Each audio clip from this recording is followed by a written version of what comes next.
Hey guys, my name is Eddie Knight. I'm going to talk for just a few minutes. I am going to use little animations and cartoons that I threw up here to try to guide my thoughts.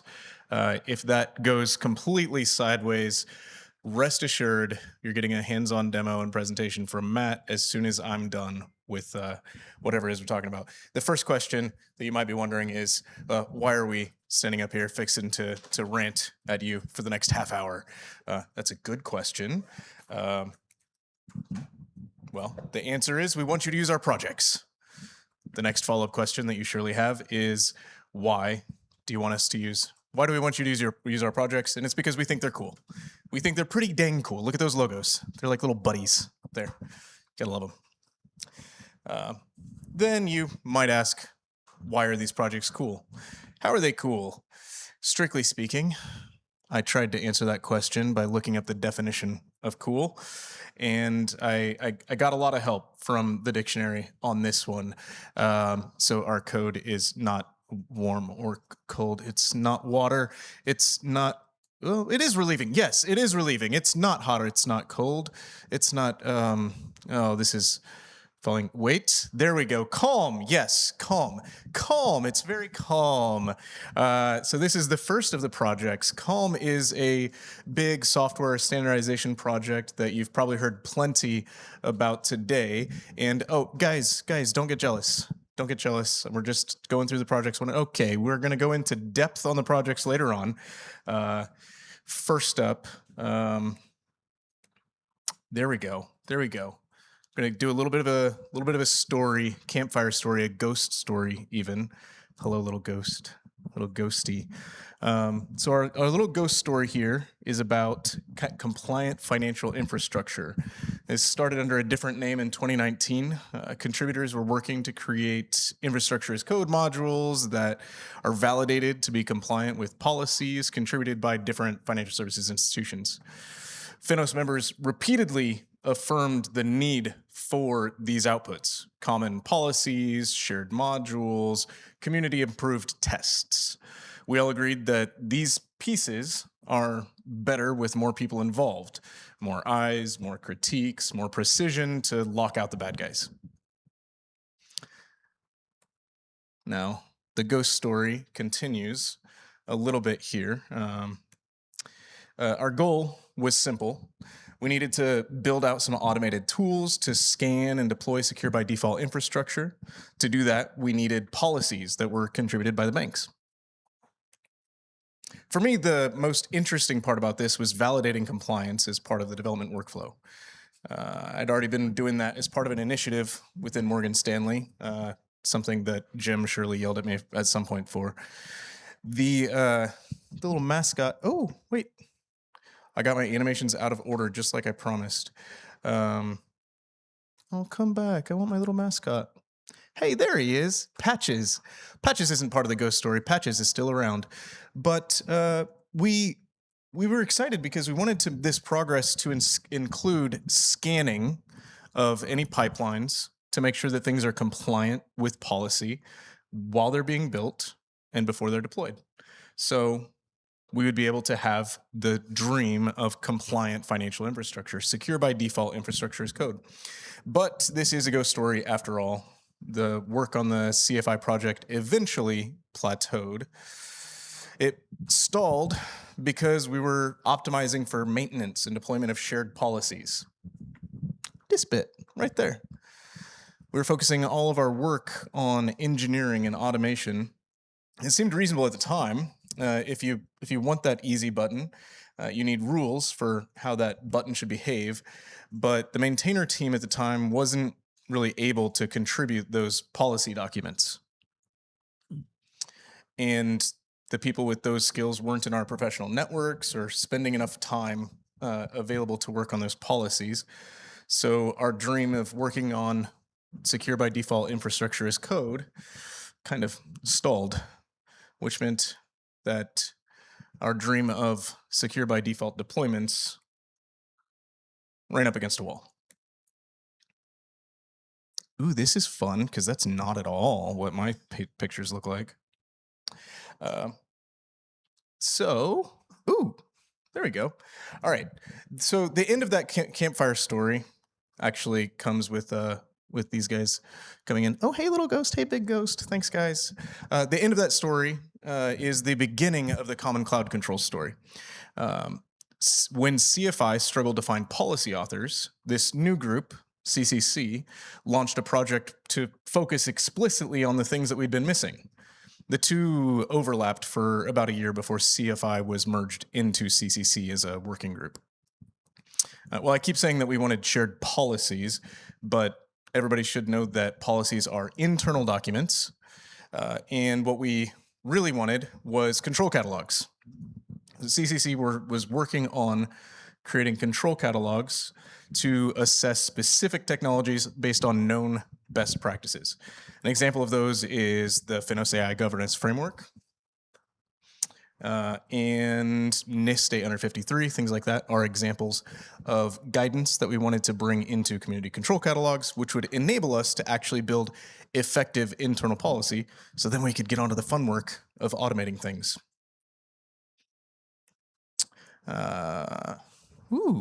So we want to be able to do all of these deployments, development that is compliant, and to be able to do that, we need to have evaluations, the evaluating tests that can tell us when things are non-compliant, so that way we ingest the policy, run evaluations, and we actually have a really good influx of community tools that are from outside of FINOS that are already working to build out evaluations based on the community control catalogs that we're doing. And this is a pretty good little workflow that we have that is helping us move toward compliant by default deployments. But we have one explicit gap that we haven't addressed yet, which is the designs. So shipping code to prod involves a complex architecture full of different services. And the CALM project gives us a way to express those architecture diagrams in a way that can automatically be passed into developer tools. And if those designs are passed on to our compliance teams, then the targeted policy work can begin in parallel. Traditionally, the first time our development teams will learn about security requirements is when everything has been built and a scan fails. But if we want to shorten that time to feedback, we have all the same automated checks as before, but let's focus on how we get there in the first place. CALM lets us write our architectures, and it lets us tie the controls to each of those building blocks. We're doing these together in harmony. Like in the picture here, that feedback will traditionally meet at the automation layer, where our tools are told what evaluations to run. But if we harness CALM fully, then we can start reusing those mappings in our design documents.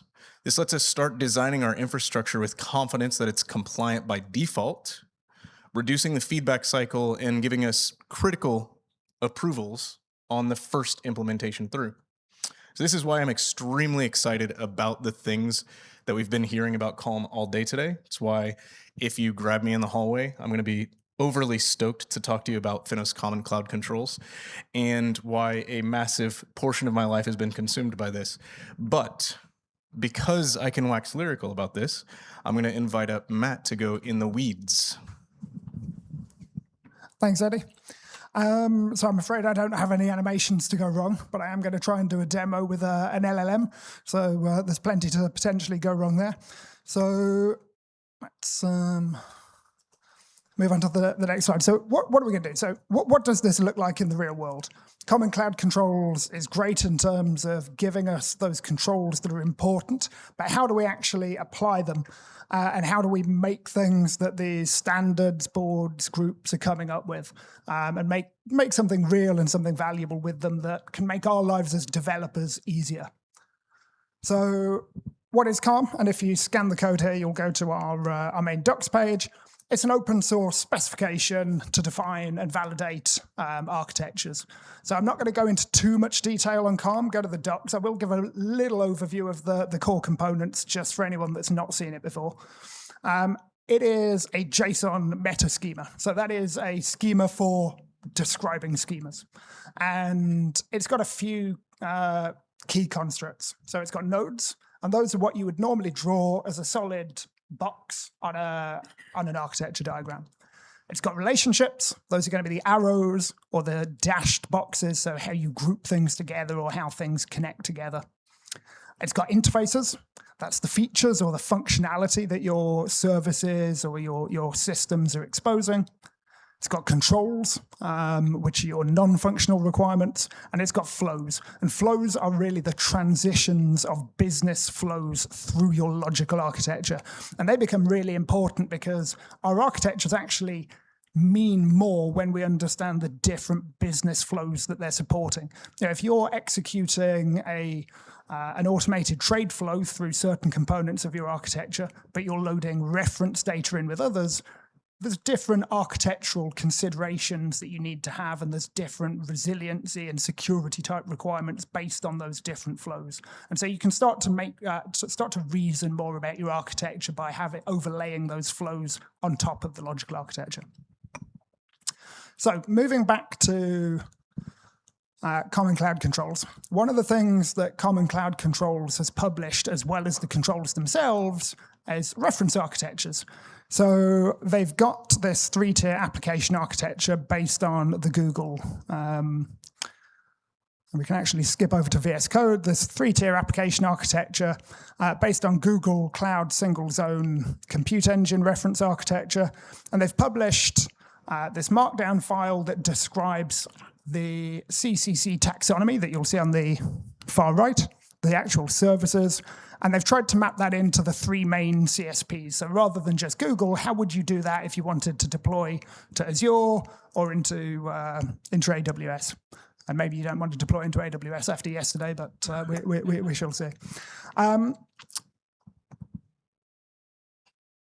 so if we flip back, it's always dangerous to try and switch between things in a live demo. But if we flip back, so if you scan that QR code, you'll go to a repository where we've got the patterns that we're going to go through, so you can go and have a look at this yourself. So how do we make that thing real with Calm? So we can create patterns. Anyone that's been to Jim's talk earlier will already have seen a pattern. But a pattern is a way to capture architectural intent as a reusable artifact. So what does that mean? Rather than just using Calm to capture the actual architecture that you're going to deploy, a pattern is a way that you can capture an architecture that you want to use over and over again. So in Jim's world at Morgan Stanley, in the API platform, that allows us to capture the different ways that APIs can connect from, users can connect from the internet into APIs within the Morgan Stanley environment. And we can reuse those. And that's important because we can evidence that we have approved those with groups like the security architecture review, with audit groups, and they only need to be done once rather than every single time that we're building a similar type architecture.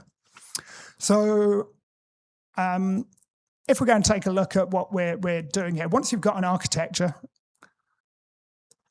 you can use the Calm command line interface to actually generate one. So we'll try and do that live. What could possibly go wrong? I'm gonna pop this down. Hopefully you'll still be able to hear me. Yeah.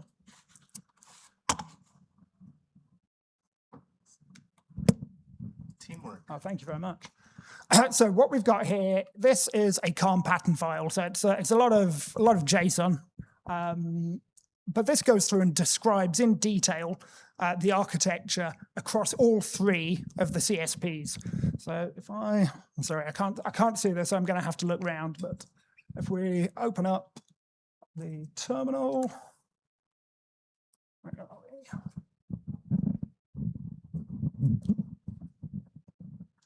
we? So I'm going to be able to run down here. If I make this a little bit bigger, hopefully you'll be able to see it. So I'm going to say Calm generate off this pattern file. And if I run that, we'll see what we saw in the slide. And I can choose Google Cloud, Amazon Web Services, or Microsoft Azure. So let's go ahead and we'll choose AWS, given that it's meant to be designed around Google in the first place. And this will show us that we've successfully generated this architecture JSON.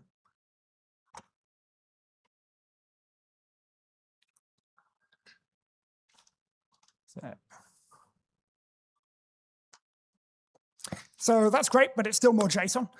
So it's not particularly more exciting to look at than what we had before. So this is where we get to play with one of our toys. So if we open Calm Preview, this is a way now within VS Code for us to actually be able to start exploring and visualizing that architecture whilst you're working with it. Obviously, anyone that went to Jim's talk has seen the Calm Hub. If you went to Paul's talk previously, you've seen the new Calm Explorer that's being contributed. This is another way that you can work within your IDE live as you're editing, as you're working, and actually visualize it. And you can also go through and actually explore the architecture. Let me just try and make this a bit bigger. So hopefully what you can see here is we've got something that looks pretty similar to the Google version that we were looking at, but this is now mapping to Amazon Web services, and we can explore that over on the left-hand side.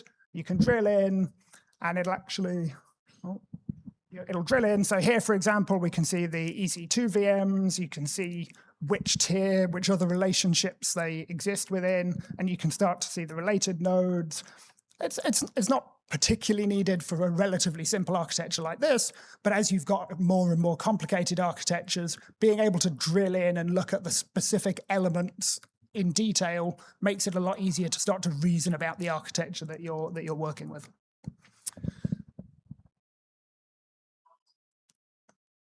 Cool. So let me flip back to the demo a minute. Cool. So the other thing that we've got that we can start to work with is we've created what we call Calm Copilot chat mode. So hopefully most of you are aware that you can now create custom chat modes within Copilot. And this allows you to preload a certain amount of context and put Copilot into a particular mindset. And that's really valuable. You know, architects are people that make a lot of decisions that impact us as developers every day.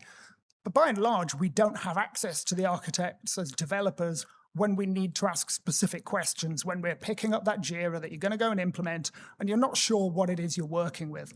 And so this allows us to actually give a huge amount of information and put it into the hands of the developers at the point at which we're working. So if we switch back over to VS Code,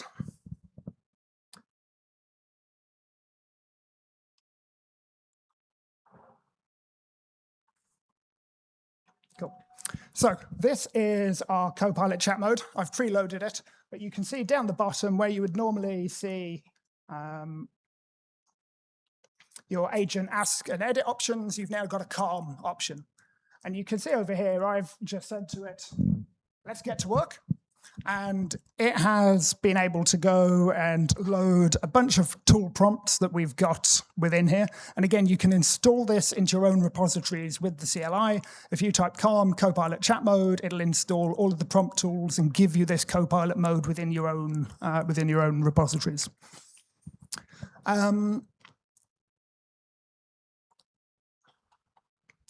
So really what this allows us to do, as I said before, is create this expert architect and put it next to each one of your developers. So we can show the sort of additional value this adds. If we come across, I'm going to open up the Azure version of the architecture that we generated previously, and I'm going to give it some additional context. I'm going to give it the capabilities, controls, and threats catalog of the Common Cloud Controls framework.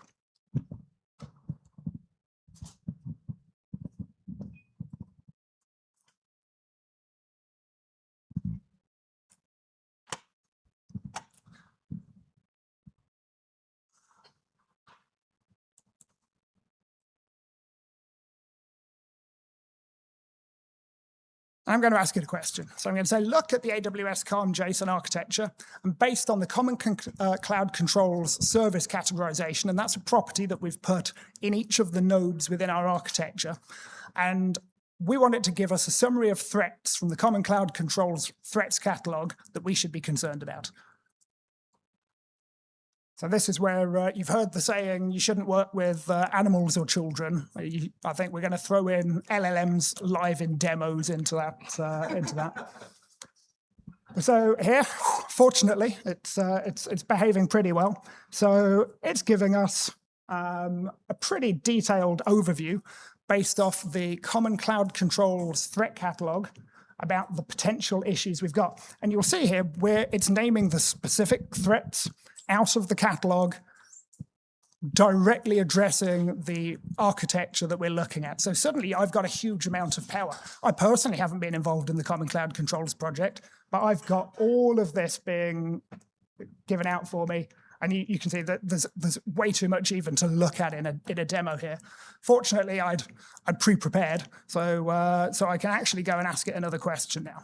So I'm going to ask it just to look at one particular threat.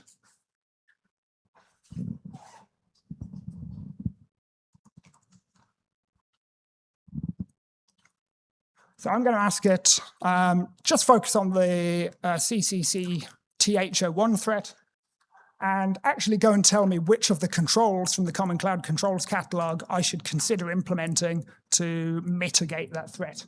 And again, you can see here, it's giving me specific detail about the AWS implementation and about how the controls can help me to actually mitigate that threat.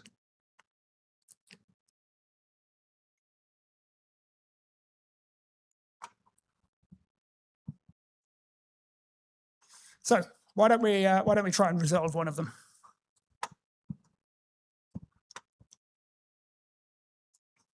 So over here, I'm going to say, great, let's resolve CCC CO2 first. So I want it to create a CALM control requirement in the controls directory to allow us to model the that actual control within CALM and give me the configuration that I can apply into my architecture.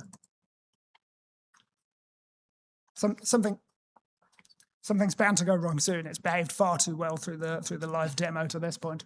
I did have slides prepared just in case it went wrong, but it's not gone too badly so far. So this is actually now going to go off and start creating CALM for me. And so this is the really interesting thing that we've discovered with these chat modes, with the structure that we can give via CALM, is we originally created the chat mode as a way to author CALM. Through CALM Hub, we'd originally looked at how do we make it easier for folks to author CALM, because unlike Jim, not everyone loves typing reams and reams of JSON with multiple screens open on the same editor to be able to keep track of it. Let's allow it to do things. It relates, yeah. But what we've discovered is, because we've been able to give it structure, and anyone that's been working with LLMs over the last couple of years, you've probably found that whilst it does almost feel magical when you're just speaking English to it and giving it reams of information, and it can be pretty useful, it can give you good answers, it can also hallucinate a lot. It can make things up. And we find that it's a lot more powerful when you give it structure. So we're really finding that CALM as a structured language allows us to give guardrails to the LLM. And it turns out that not just can it create, but as you've seen here, it can actually interpret and give you a lot more guidance on what you're doing. So we were thinking of it as, great, this will be able to be our expert architect and put that in the hands of people. We found by accident, it also becomes our expert operations person. So we can actually ask it, because we've got not just the logical architecture, but the business flows mapped in a lot of what we're doing internally at work, it can actually start to tell us things about what's happening in an outage situation. So I work in securities lending, securities finance technology, and we've been able to model our securities lending trading platform. And I can ask it questions such as, what happens if the trade engine goes down?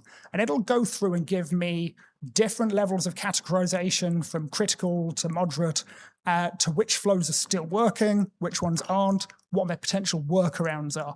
And this is where it becomes really powerful with something like the Common Cloud Controls or the AIGF frameworks, is all of these structures together, combined with LLMs, are giving us a really powerful way to be able to make use of all of the information that traditionally gets lost. It's really important. It's captured as part of the development process, generally towards the beginning, and then quite often gets lost. And the older our systems become and the more they evolve, we lose track of them. We write a lot of information in wikis, in Jive posts, and in Confluence. This allows us to actually keep it live and permanent and relevant to the developer. And if I'll just flip back towards the end here. We've got a couple of minutes left. So this is a version of, this is actually showing you what it did. So it didn't do it this time, but in an earlier version when I was running through, it decided to create me this mermaid diagram off its own bat, showing how we've actually applied the control. So the LLM survived, but the screen didn't. There we go. So it actually decided to generate, and this is a really good example of how it's taken the control, the requirement, the schema, the configurations, and how it applies to the specific nodes to close out that threat that was identified at the beginning. And again, implementation details, if you'd like to have a look at this and play with it, you can scan this QR code, which will take you through to what we've got. I'll just bring up the final. Right, there we are. So that is the final slide. But here you can see basically what Copilot was telling us in VS Code. It's telling us what it's implemented, how it's applied it, and the visualization of how that applies. So with that, if anyone has any questions, please feel free to ask Eddie or I. Otherwise, I think it's probably time to grab a drink. Thank you very much.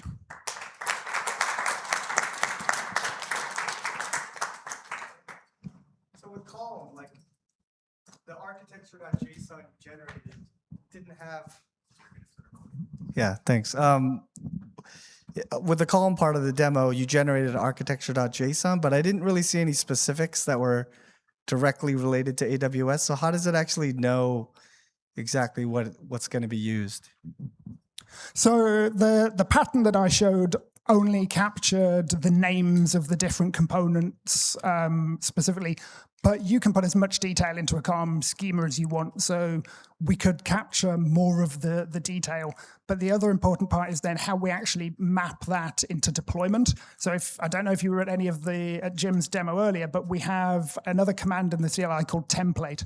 And that allows us to take what we call template bundles. So that might be your Kubernetes configuration or Terraform deployment scripts, and leave the placeholders that you need to be populated from your architecture. So in the case of being able to deploy with Terraform, we could create the Terraform scripts, leave the placeholders where you'd need to fill in the AWS specific details or the Azure specific details, and it would then overlay that from your architecture. Then when you run your Terraform, it's going to actually go and pick up the specifics. That's part of Calm. That's part of Calm.